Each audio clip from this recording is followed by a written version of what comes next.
Olá, meu irmão. Olá, minha irmã, meu amigo, minha amiga. Que bom revê-los. Meu nome é Rubens, sou da Igreja Adventista do Sétimo Dia e gostaria de falar com você nesse breve vídeo algo referente à nossa saúde física.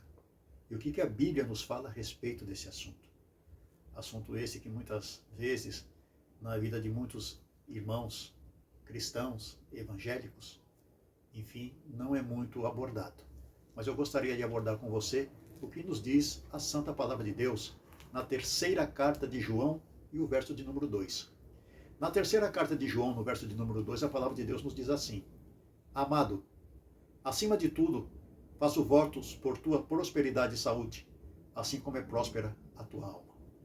Aqui, João, escrevendo ao presbítero Gaio, ele, ao fazer o cabeçalho da carta, ele desejou para o irmão Gaio que a saúde de Gaio fosse algo real em sua vida. Como é bom ter saúde no meio dos enfermos. Como é bom você ter saúde, porque através da saúde você tem disposição para trabalhar, para estudar, para cuidar das suas coisas do dia a dia. Infelizmente, nós vivemos num mundo onde os hospitais estão abarrotados.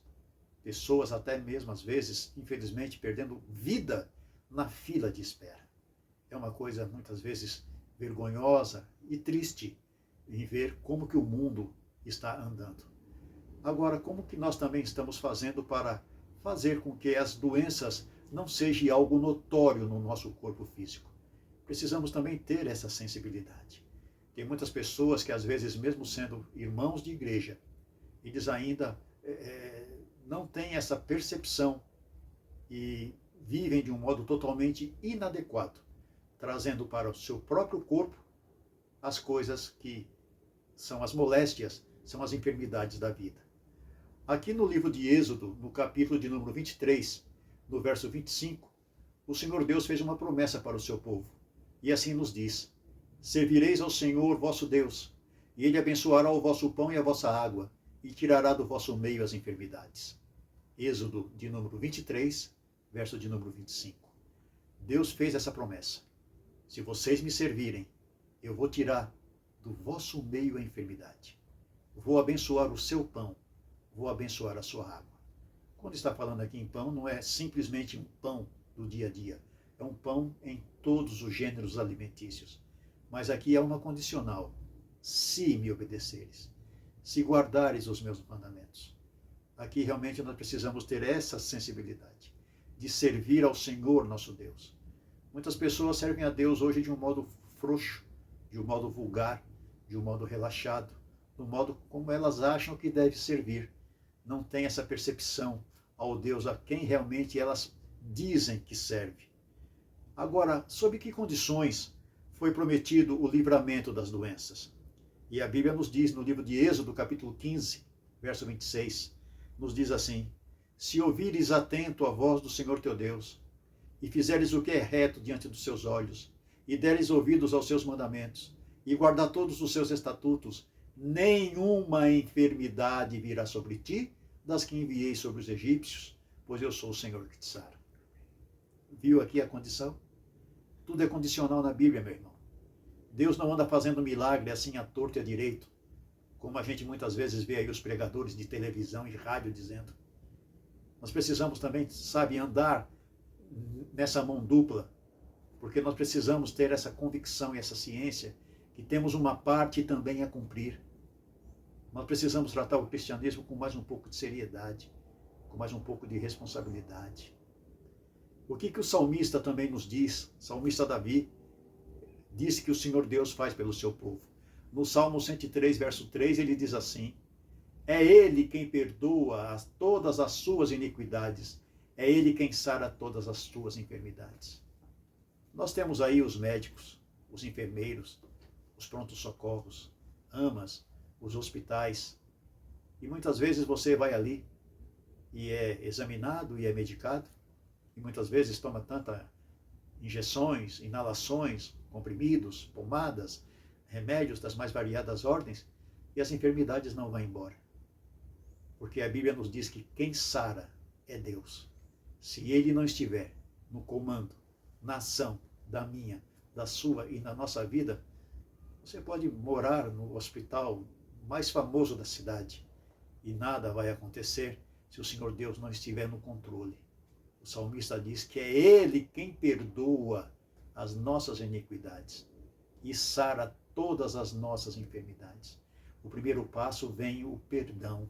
Deus perdoa o pecado que eu e você cometemos. Depois vem o processo da cura. Não adianta curar pessoas que daqui a pouco vão continuar vivendo uma vida totalmente inadequada. Você conhece alguém que passa por problema de pressão alta? Por problema de diabetes? Mas de que adianta orar por uma pessoa dessa se ela também não se cuida? Se anda comendo coisas inadequadas para que a pressão arterial suba mais e mais.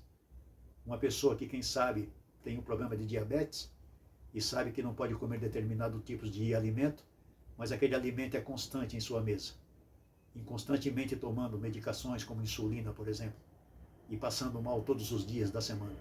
São pessoas que não se ajudam e ficam pedindo orações. Ore por mim, irmão. Coloque meu nome no grupo de oração. Sim, você vai orar. Você vai pôr o nome no grupo de oração. Mas a pessoa também deve saber se posicionar. Ela também tem que se ajudar. E a palavra de Deus continua nos dizendo aqui.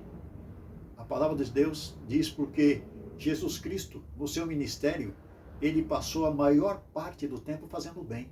Veja o que diz Atos dos Apóstolos, capítulo 10, verso 38. Jesus andou por toda parte fazendo o bem, curando a todos os oprimidos do diabo. Atos dos Apóstolos, capítulo 10, verso 38. O diabo oprime. O diabo realmente ele coloca as pessoas no canto da parede, fazendo com que elas realmente agora sofram, tenham realmente uma vida totalmente fraca, frágil, desnutrida. E nós precisamos agora buscar a esse Deus e pedir a Ele perdão e reconhecermos que sem Ele nós não vamos realmente atingir esses santos objetivos. E a Bíblia continua nos dizendo aqui, agora de um modo muito profundo, eu quero chamar a sua atenção. Por que nós devemos manter a saúde do nosso corpo? Sabe o que o apóstolo Paulo diz em 1 Coríntios, capítulo 6, verso 20? Eu vou ler aqui para você. Porque você foi comprado por preço. Agora, pois, glorifique a Deus no seu corpo. Eu e você, queridos, entramos no cativeiro de Satanás desde o Jardim do Éden. Só que Jesus Cristo veio para pagar esse resgate. Esse resgate não foi ouro, não foi prata, não foi cartão de débito ou crédito. Esse resgate foi pago com o precioso sangue do Cordeiro de Deus, que tira o pecado do mundo. E Paulo agora então nos convida a glorificarmos a Deus no nosso corpo. O que nós estamos ingerindo como comida sólida e como bebida, e até mesmo também como vestuário.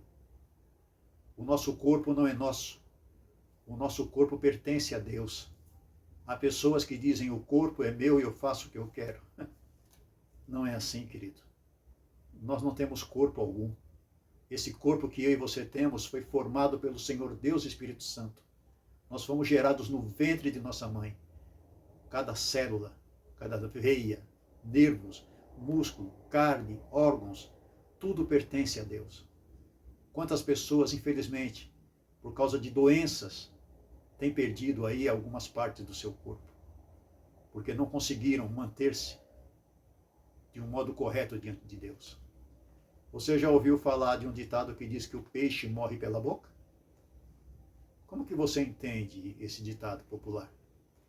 Porque o peixe ele só apenas contempla a minhoca, a isca. Ele não contempla o anzol. O perigo não está na isca. O perigo está no anzol.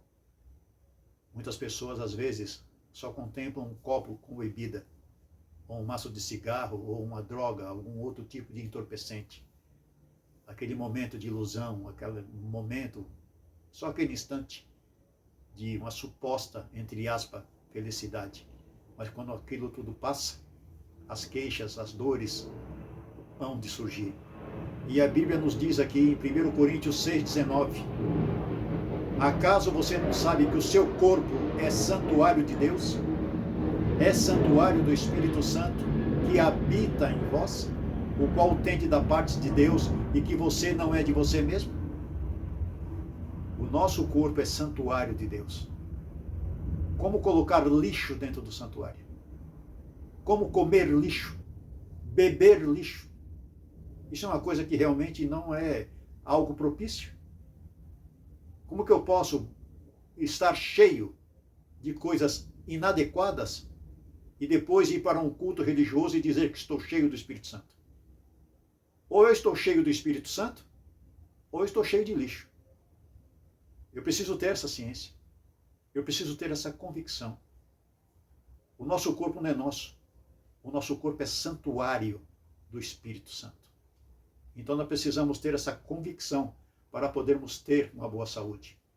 E Paulo, movido pelo Senhor Deus e Espírito Santo, vai até longe. Sabe o que Paulo diz aqui em 1 Coríntios capítulo 3, verso 17? Eu vou ler para você. Se alguém destruir o santuário de Deus, Deus o destruirá, porque o santuário de Deus que sois vós é sagrado. Terrível, não? Palavra de um Deus que ama, de um Deus que perdoa, de um Deus que justifica, mas vai chegar um dado momento na vida em que realmente o Senhor Deus vai fazer com que isso aconteça. Pessoas que andam destruindo o seu próprio corpo, que na verdade não é seu, é santuário do Espírito Santo, Deus os destruirá. Que tristeza, que coisa realmente terrível será este momento na vida de muitos homens, de muitas mulheres, de muitos meninos, meninas, jovens, pessoas idosas, enfim. Agora, qual é o elevado propósito que devemos controlar os nossos hábitos de vida, meu irmão? Eu quero dizer aqui para você, Paulo diz assim: portanto, você quer comais, quer bebais, ou façais qualquer outra coisa, fazei tudo para a glória de Deus. O que você anda comendo? O que você anda bebendo? Essa comida e essa bebida tem glorificado a Deus? É um pão que realmente, antes de você ingeri-lo, você realmente pode ter a capacidade e a coragem de pedir para que Deus abençoe aquele alimento? Precisamos tomar cuidado com os alimentos imundos. Você já ouviu falar dos alimentos imundos? A hora que você tiver um tempinho, medite lá em Levítico capítulo 11. Leia todo o capítulo. E depois leia lá também Deuteronômio 14. Se você nunca leu, leia. Se o seu líder religioso nunca lhe mostrou isso, vá você diretamente à fonte. Levítico 11 e Deuteronômio 14. E para encerrar, eu quero ler com você o que Paulo nos diz em Romanos capítulo 12, como nós somos alertados, como nós somos exortados a apresentar o nosso corpo diante de Deus. Paulo diz assim, Romanos 12, verso 1. Rogo-vos, pois, que apresenteis o vosso corpo por sacrifício vivo, santo e agradável a Deus. O nosso corpo, ao entrarmos na casa de oração, nós devemos apresentá-lo como um sacrifício vivo e que seja um sacrifício santo e agradável a Deus. Até mesmo também, ele continua dizendo, que é o vosso culto racional. O culto na igreja deve ser um culto movido pela razão e não pela emoção. A emoção nos trai. Esse negócio de ir para uma igreja e chegar lá, ouvir determinados hinos, músicas, ou até mesmo uma oração ou uma mensagem, e o corpo ficar todo arrepiado, e os olhos todos cheios de lágrimas. Mas quando acaba tudo aquilo, o arrepio desaparece do corpo, as lágrimas se secam dos olhos, e o coração não mudou nada, porque foi um culto emocional. O culto da razão é quando você termina todo aquele encontro, e ao caminho de volta para a sua casa, você vem meditando em tudo aquilo que você viu e ouviu, e agora você vai começar a colocar na balança os prós e o contra da sua vida, até onde você tem errado e até onde você tem acertado. Que nós possamos procurar manter, de acordo com as condições que temos hoje, manter uma boa saúde no nosso corpo físico. Somos ainda atraídos, muitas vezes, por determinados tipos de bebida, por determinados tipos de comida, mas muitas coisas já não devem fazer mais parte do nosso cardápio, do nosso dia a dia. Que possamos ter essa convicção, essa certeza, de que o nosso corpo é santuário do Espírito Santo. Que o Senhor te abençoe e te guarde. Que o Senhor faça resplandecer o seu rosto sobre ti e tenha misericórdia de ti. Que o Senhor sobre ti levante o rosto e te dê a paz. Amém.